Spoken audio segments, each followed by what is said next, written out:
Hey, what's going on guys? Carlos here with InterTech, and today I want to talk to you guys about the new and just released MacBook Pros. And I mean, there's some good things and there's definitely some bad things about them. So let's just dive right into it. So let's start off with the things I like. Most of them, I guess, yeah, the majority I like, but the rest, I mean, the things I don't like are things that really bother me. I like that the display gets much brighter, that it's a better display. I mean, it has the same resolution, the same Retina display as the previous generation, but it's still a very good display. Brighter, better colors, not complaining. The keyboard is also better. I mean, I tried the last generation. I didn't really like the butterfly. It's supposed to be more clickier, it's better. I expect it to be better because the keyboard I have here in my iMac, I'm not really enjoying the experience. I mean, it's a fairly new iMac 5K display. It's the 3.4 or 3.3, I don't know. Anyways, I don't like the keyboard. So yeah, I mean, I guess if it's clickier, it's welcomed in my book.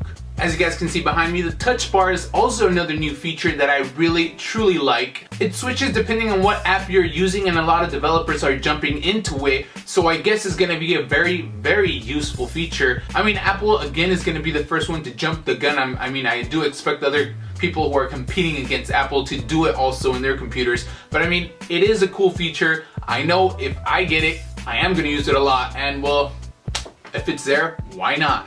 I also like that the MacBook Pro is now skinnier than the MacBook Air. It's way thinner. It got rid of some ports. It has way better performance. The solid state drives in the new MacBook Pros are way faster than the previous generation. The battery life is up to 10 hours. And did I forget to mention that it has Touch ID? Yes, you can now log into your computer just using your finger. You can pay for stuff. Everything you can do with an Apple device that has Touch ID, you can do it on the MacBook Pro now.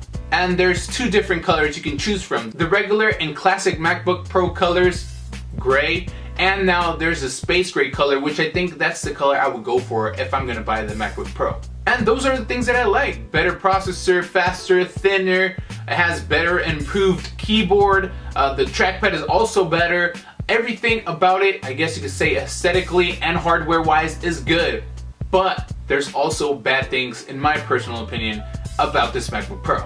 I guess I'll start off with the models of the MacBook Pro. What I don't like is that they now have two versions of the MacBook Pro, which I guess you could say is like the previous generation of the MacBook Pros, that they had still the fat MacBook Pro, which is like the one that I have underneath the monitor stand over here. And there's also one that has the touch bar on top, which is, I guess, the more premium looking, which deserves the Pro name next to it. They could have just made that other one without it a regular MacBook and go along with the other MacBooks that are super thin, you know, paper thin ones. Yeah, I guess that would have been more appropriate. Three different models of the MacBook Pro: regular 13-inch, 13-inch with the touch bar, and a 15-inch, which we all like. It's a premium one.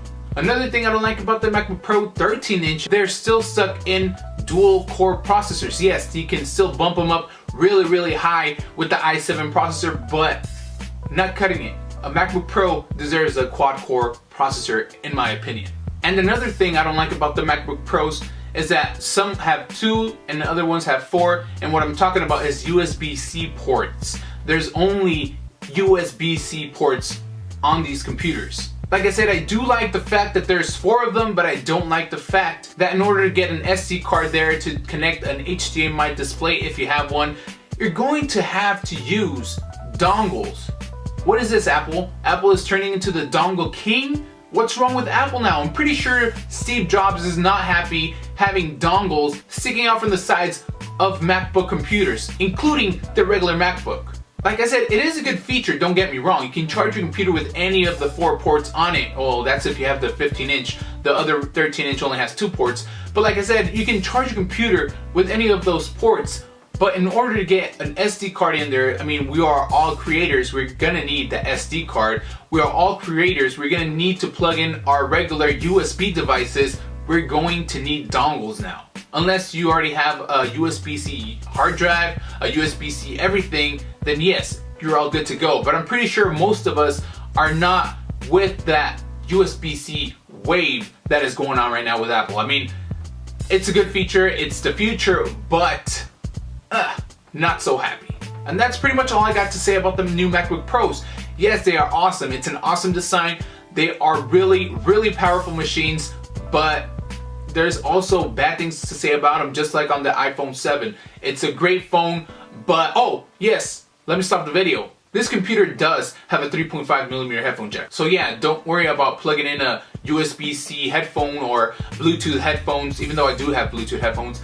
But yes, a regular headphone jack is still available for you. But all jokes aside, this is a great machine. Like I said, check it out for yourself. Go onto Apple's website. And as of now, you can order the regular MacBook Pro without the touch bar on top. And the rest are coming out in the near future. So that's pretty much it for this video. I was Carlos with InterTech, and I will see you guys in the next video. Hopefully you guys are happy with this video, and subscribe to this channel down below. I'm fairly new at this, and that was pretty much it. I'll see you guys in the next video.